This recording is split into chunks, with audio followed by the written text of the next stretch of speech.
Rich Rising, Rich Rising. Welcome to another day of New260, where we are reading a chapter of the New Testament every single day. There's 260 chapters in the New Testament. There's 260 weekdays in the year. So every day at 8 a.m. Eastern Standard Time, we are here reading a new chapter.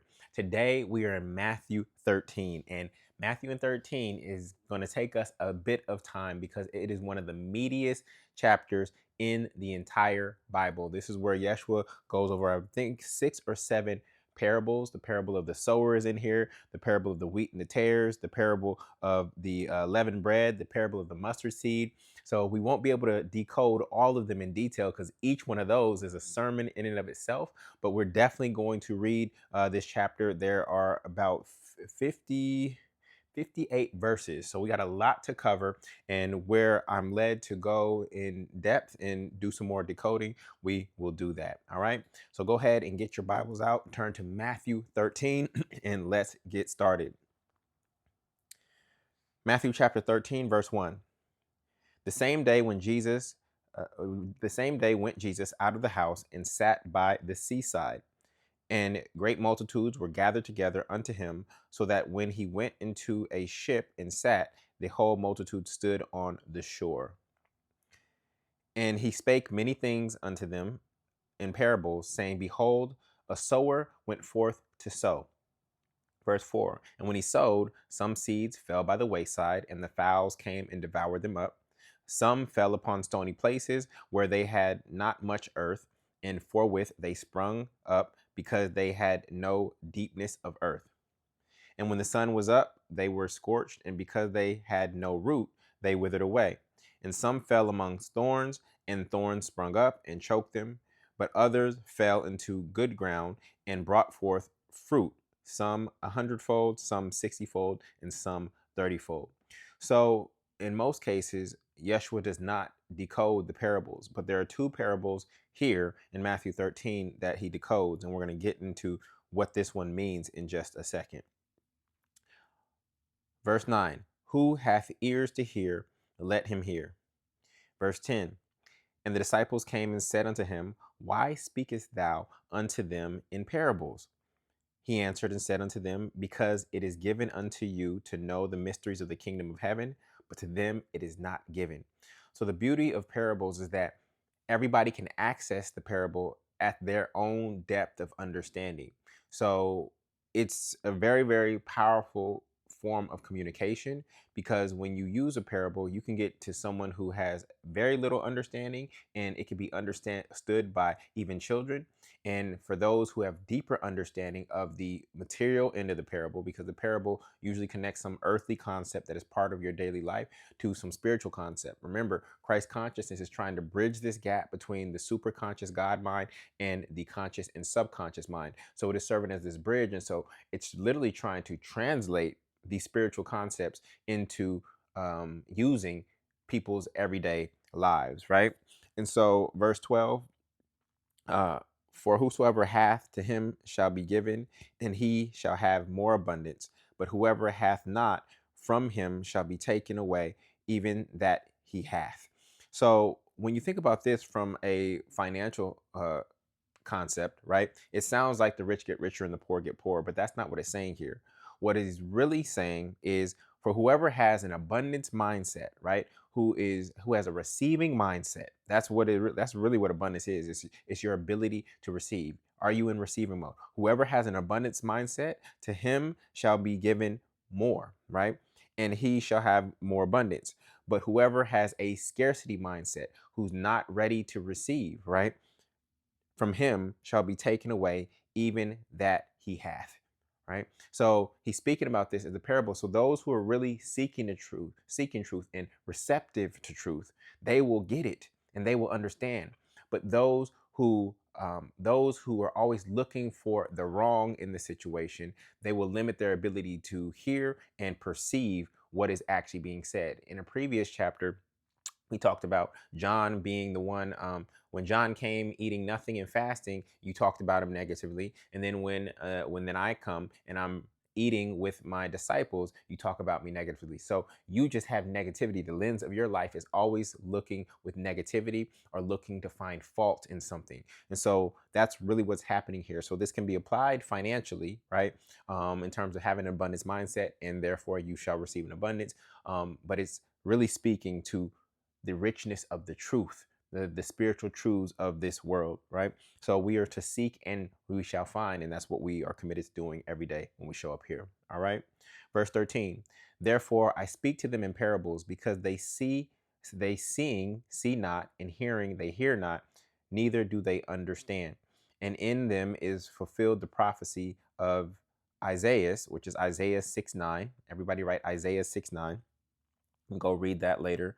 By hearing ye shall hear and shall not understand, and seeing ye shall see and shall not perceive. Right? So I want to make this distinction between understanding and hearing. So it's one thing to hear something, words passing through your eardrums, right? That is with your ears, but understanding is when the heart and the mind actually get it, right? So understanding is greater than hearing. And then seeing is with your two eyes, but perceiving is when it is understood by the heart and the mind within. So Yeshua is saying a lot of people are hearing and they are seeing, but they do not understand and they don't perceive. Perception comes from within, right? And it shapes your worldview. Understanding comes from within and it shapes how you move and act. And so Yeshua is trying to plant these seeds, as we started with the parable of the sower, trying to plant these seeds deep down in the subconscious mind where they take root and then bear 100-fold, 60-fold, and 30-fold. All right. So this is why I come out of meditation when we start these teachings, is because I want to be in receiving mode. Though I've read these scriptures many times, I still want to be in receiving mode, because I may get a new divine download even as I'm teaching you, right? I'm not even teaching you. I'm just going on this journey with you, and you're getting your own downloads, not just mine, right? I want to be in receiving mode as I read. All right. Verse 15, for the people's heart is wax gross, and their ears are dull of hearing, and their eyes they have closed, lest at any time they should see with their eyes and hear with their ears, and should understand with their heart, and should be converted, and I should heal them. And so what I notice about the word heart is that it actually has what in it? In the middle of the H and the T is what? It's ear.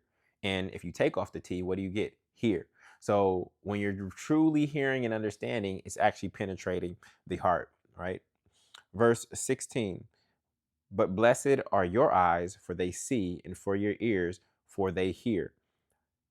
For verily I say unto you, that many prophets and righteous men have desired to see those things which ye see and have not seen them, and to hear those things which ye hear and have not heard them. Verse 18, hear ye therefore the parable of the sower.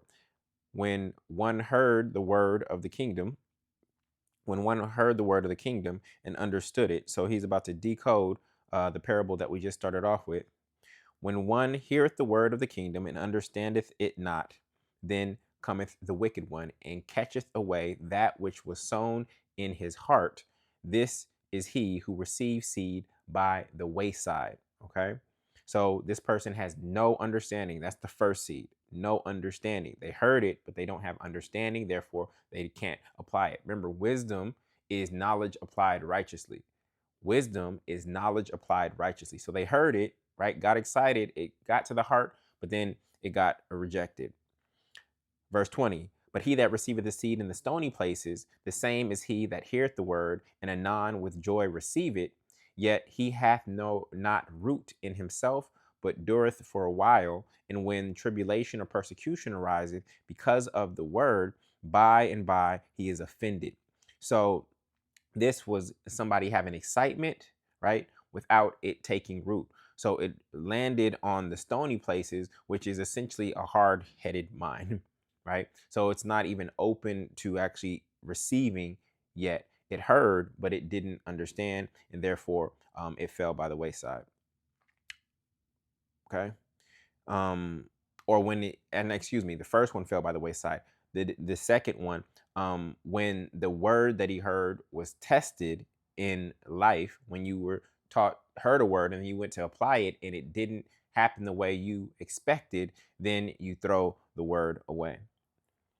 Verse 22, he also that received seed among the thorns is he that heareth the word, and the cares of this world and the deceitfulness of riches choke the word, and he becometh unfruitful.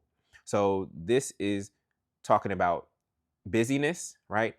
Constant pursuit of money, right? And fearfulness. When the weeds choke the word, you're squeezing out the ability for that word to generate life, new life for you, right? And then 23, but he that received the seed into the good ground is he that heareth the word and understand it, which also beareth fruit and bringeth forth some 100-fold, some 60, and some 30. So this is the person who truly understands, where the rich seed actually entered the conscious mind and went to the subconscious soil, took root, and then therefore bared fruit, right? So your fruit will always be determined by your root. And so these are the four: no understanding, right? Excitement without root, busyness, right? Busyness and worry and fear. And then finally, the one who understood or understands the word, all right? So that is the decoding of the parable of the sower by Yeshua. Verse 24, we're going to get into the parable of the wheat and the tares. Another parable put he forth unto them, saying, the kingdom of heaven is likened unto a man which soweth good seed in his field, right? So again, good seed is thought going into your mind, right? And your field is your mental state, your conscious state. But while men slept, his enemy, while men slept, his enemy came and sowed tares among the wheat and went his way. But when the blade was sprung up and brought forth fruit, then appeared the tares also. So the servant of the householder, right? The servant, the subconscious servant of your mind, the householder, your mind is the house, and you are the householder, right? Came and said unto him, Sir, didst not thou sow good seed in thy field? Right? Did you not sow good thoughts in your mind? From whence then hath tares? He said unto them, An enemy hath done this. The servant said unto him, Wilt thou then that we go and gather them up? But he said, Nay, lest while ye gather up the tares, ye root up also the wheat with them. Let both grow together until the harvest, and in the time of harvest I will say to the reapers, Gather ye together first the tares, and bind them in bundles to burn them, but gather the wheat into my barn, and gather the wheat into my barn. So I've taught on this before, and there's a lot here in terms of the wheat and the tares.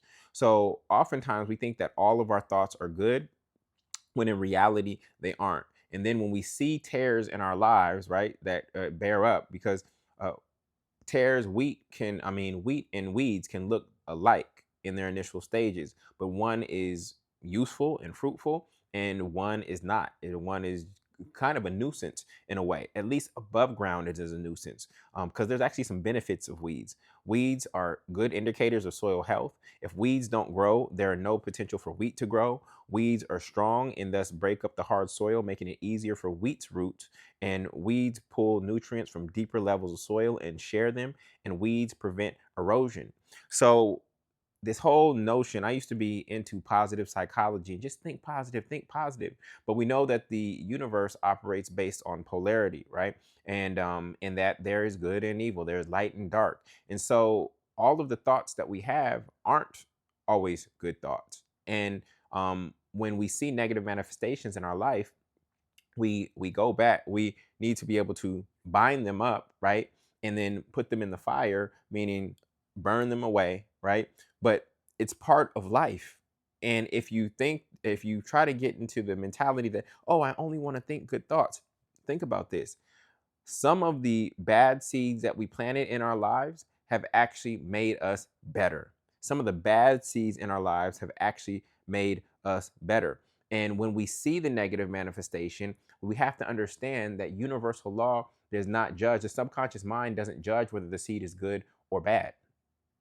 Subconscious mind does not judge. The subconscious mind just operates without being a respecter of person, it's just based on law. In the same way that a tree gives shade to a murderer and to a saint.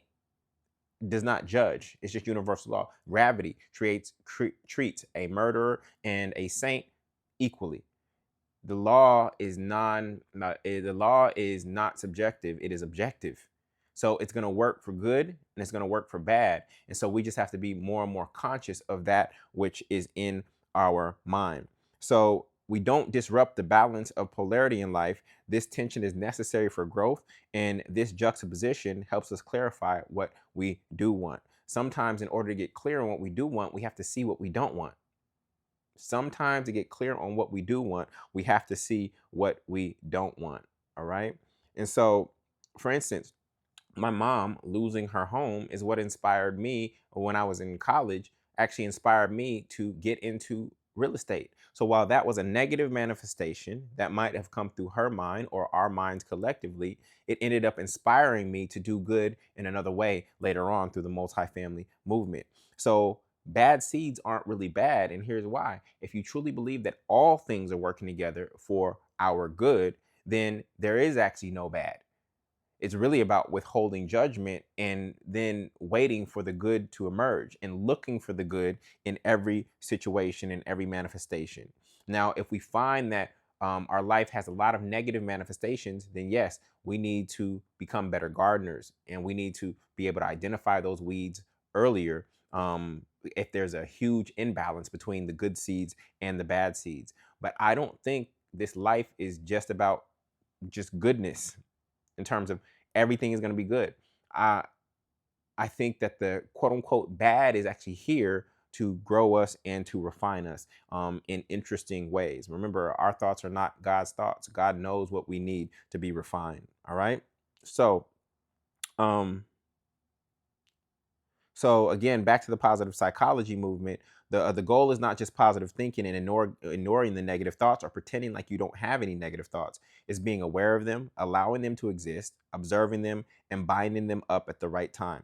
So we have to stop acting or pretending like we're happy all the time. You can hold your peace when bad weeds. Can you hold your peace when bad weeds show up? That's actually more powerful than pretending that you're happy and that it's all good all the time. The question is, can you truly hold your peace? Can you choose even when bad weeds show up? Okay. So moving forward, this is a very powerful parable. Another parable he put forth unto them. I'm in verse 31, saying, "The kingdom of heaven is like a grain of mustard seed, which a man took and sowed in his field." Something very, very small, right? Which indeed is the least of all seeds in size, right? But when it is grown, it is the greatest amongst the herbs and becometh a tree. So the birds of the air come and lodge in the branches thereof, right? So remember, when we think of these seeds as thoughts, right? Then when a thought actually takes root and it starts to grow, you end up having branches of thought that come off of that. More if the root is good, right? Then the shoot is good, and then the fruit is good, and then you bear more and more good when that thought, that seed is right. Now, in terms of the mustard seed, most people, because we use our two eyes, judge things based on size and magnitude. But I want you to know this: big doors swing on small hinges. Big doors swing on small hinges. What do I mean by that? There are small thoughts and ideas, right? And decision that you make in your life, like to exercise, to meditate, right? To forgive. These are small decisions that when you commit to them and you nurture them, they actually end up creating all kinds of goodness in your life. So it might have looked small in the moment when you adapted that habit of no sugar or water only. It might have looked like a small thing, but over time, you realize that this has really impacted my health in a major way. And we don't know what the alternative path would have been if you kept eating meat or kept eating sugar or kept drinking sugary drinks, right? We don't know what that path is, and we're glad we don't know. We know that we do believe that you are healthier because of this small seed thought or decision that you made. So when you decide to, I'm only going to drink water, then all of a sudden, now I'm going to eat less meat. Now I'm going to eat less cheese, this and that. It leads to even greater growth, that small decision. I also want you to know that the seed is not what it is, right? The seed is not what it is, right? The seed is the stage that it is in. So when you go to Home Depot or Lowe's and you get a package of seeds, it says pumpkin on it, it says tomato on it, it says lettuce on it, right? In fact, many of the packages don't even say the word seed on it, because that's not what it is. A seed is really only the stage that it is in. So can you see it in its finished form? Most people look down on mustard seeds because they are so small, and they see them as seeds. They don't see them as the full fruition, right? They don't see them in full fruition. They don't see the pumpkin as a pumpkin seed as a pumpkin. They see it as a seed, right? So we have to be able to have discernment. Discernment is being able to see something for what it really is. Discernment is being able to see something for what it really is beyond your two physical eyes.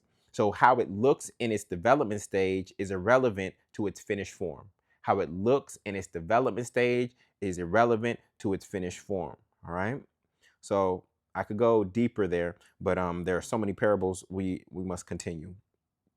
So we are now on verse 33. Another parable spake he unto them, the kingdom of heaven is like. So we're really trying to get at what the kingdom of heaven is like. Unto leaven, which a woman took and hid in 3 measures of meal till the whole was leavened. So what is this saying? Now, leaven is yeast, and Yeshua uses yeast in 2 ways. In this way, he's using it in a positive way.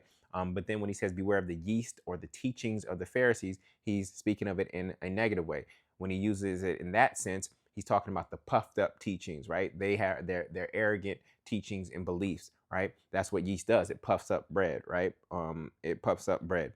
But here he's saying that it is like unto leaven, which a woman took and hid in 3 measures of meal till the whole was leavened. So the inner unseen faith is what causes things to expand. He's talking about the expansive nature of the kingdom of heaven, right? Faith is the substance of things hoped for and the evidence of things not seen. So leaven, you don't see leaven in the bread until you see the fruition or the expansion of this thing that this unseen substance was put into. So this also lets us know that we need something to put faith in, right? We need something to put yeast into.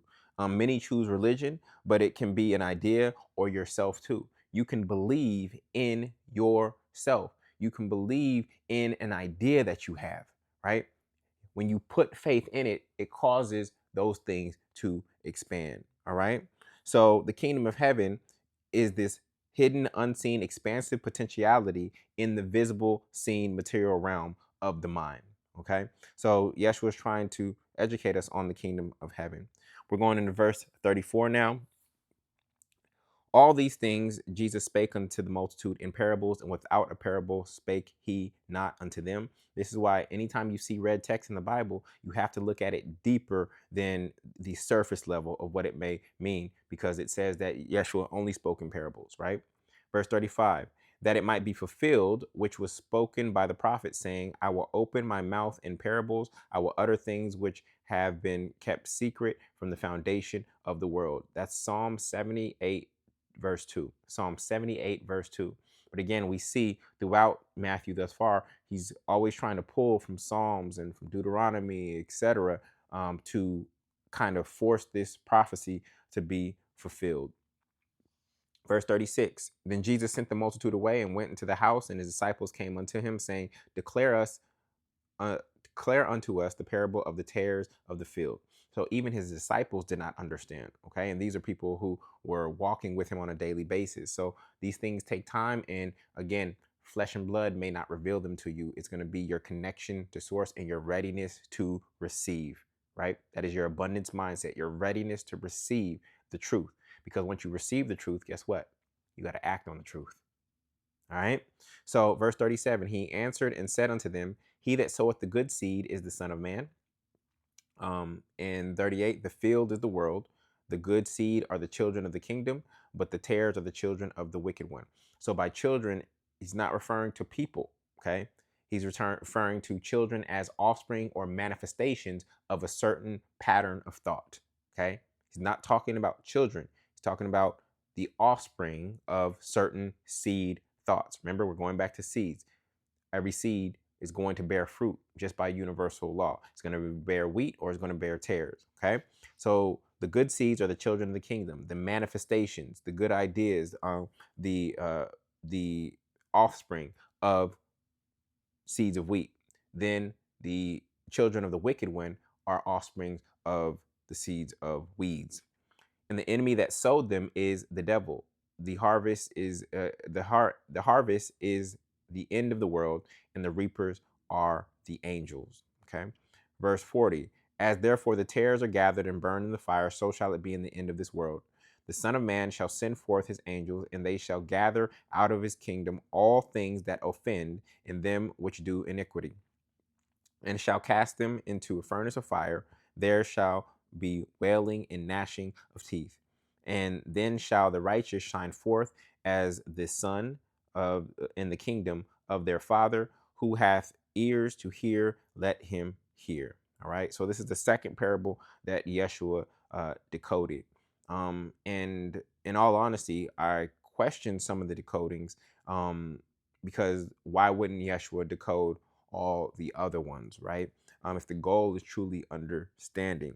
So just interesting why these two were picked to decode.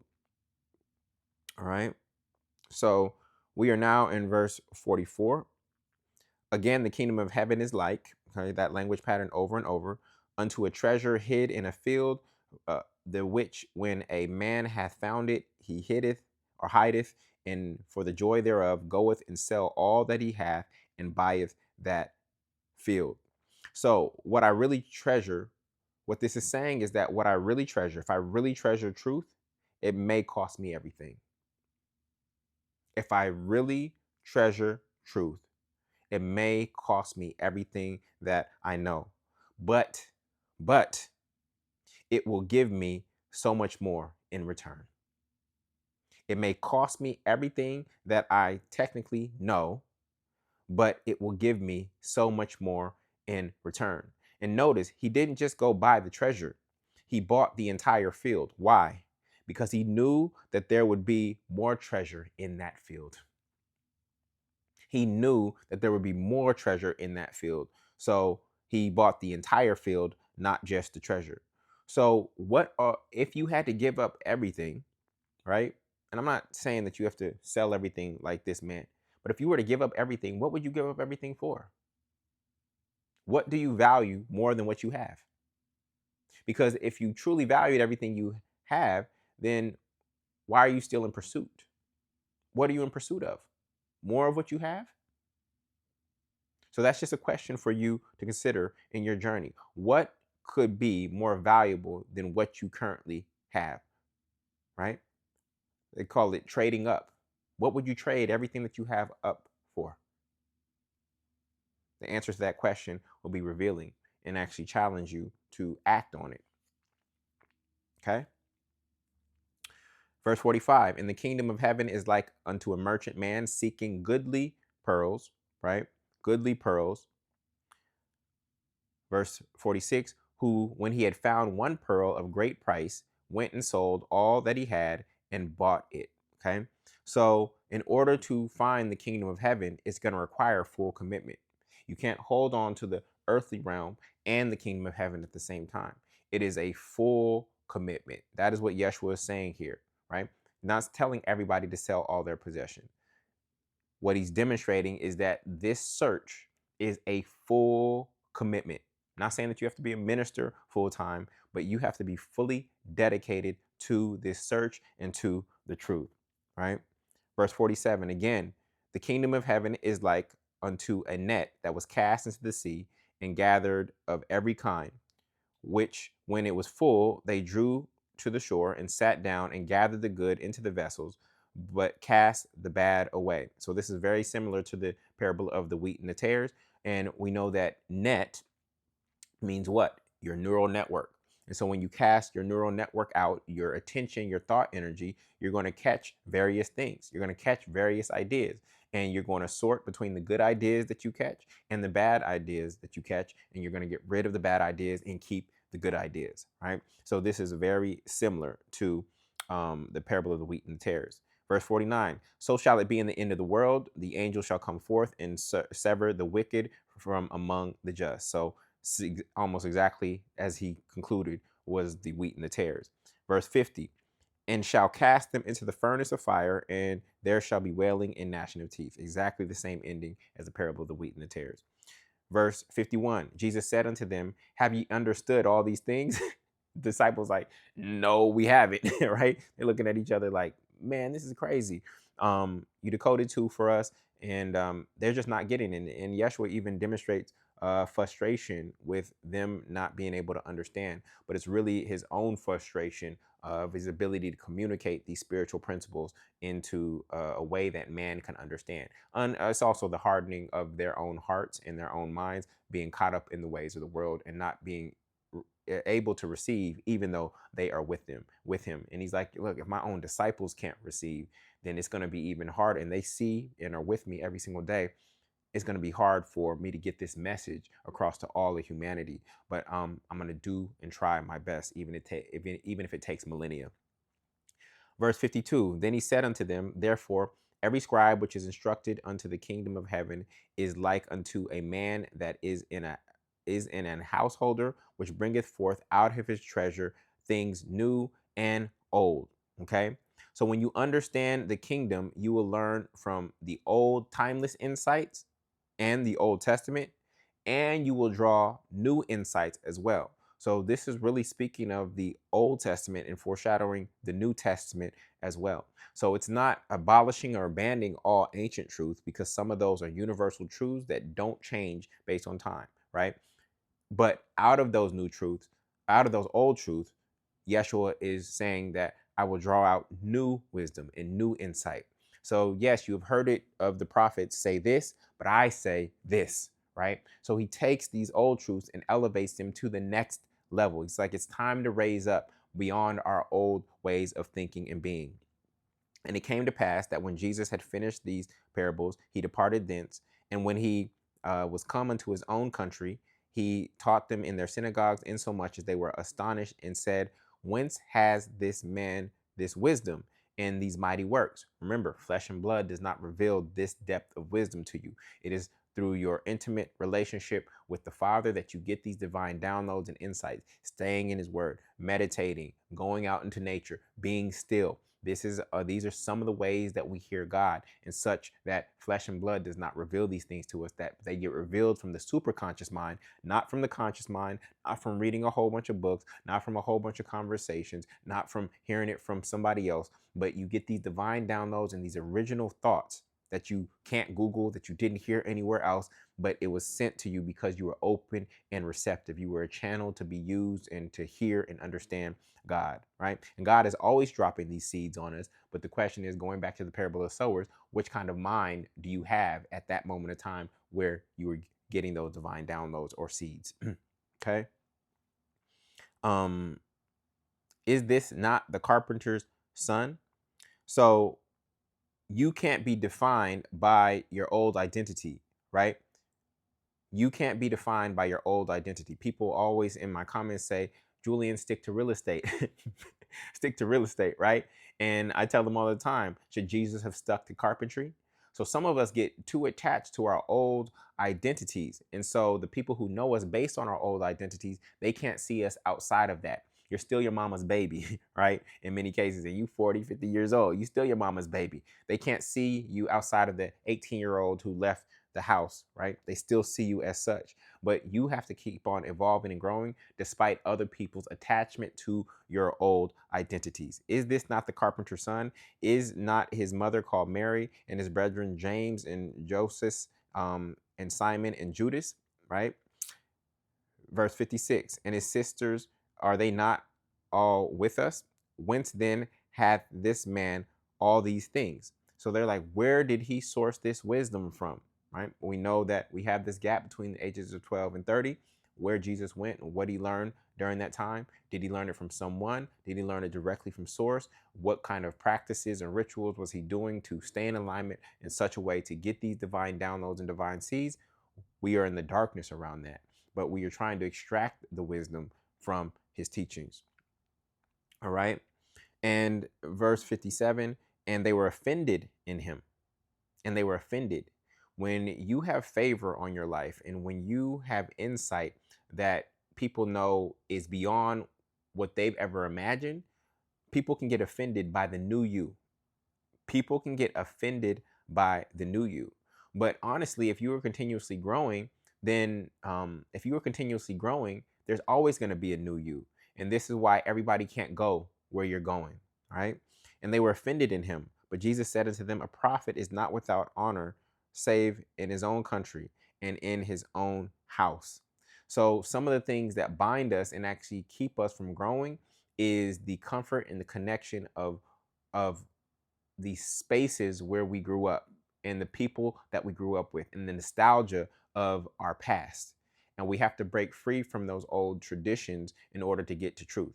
But some people are more committed to tradition than they are truth, right?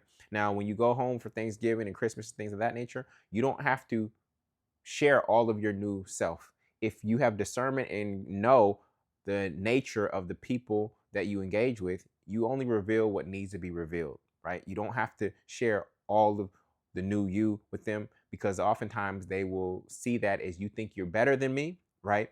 Or you're trying to change me. And change has to come from within. That's how you're getting the change. It's coming from within. And so don't try to change them from without, right? And look upon them with love. Even if you know you've advanced in certain areas of life, look upon them even from this higher state with love and compassion, right? And just keep them in prayer if you want them to grow in a certain way, but their time will be their time. In the last verse, and he did not many mighty works there because of their unbelief. So we saw this with Jairus's 12-year-old daughter. She said she was sleeping. He got the minstrels and those who were laughing out, right? Because of their unbelief. He got them out of the room and only brought those who believed in the room, which were her parents. And that level of belief, whenever two or more gathered in alignment, in agreement, right, and touch and agree in belief, we know that miracles can happen. But because of this doubt in the place that he was raised, he did no more mighty works there, right? So that is one of the meatiest chapters in the entire Bible. I encourage you to actually read it again because there's so much there. Literally, we could go in depth on each one of those parables. But for right now, for the sake of our schedule, we've completed Matthew 13 and we will go on to Matthew 14 in our next reading. I hope you have a blessed, blessed day, and I will see you at 8 a.m. Peace.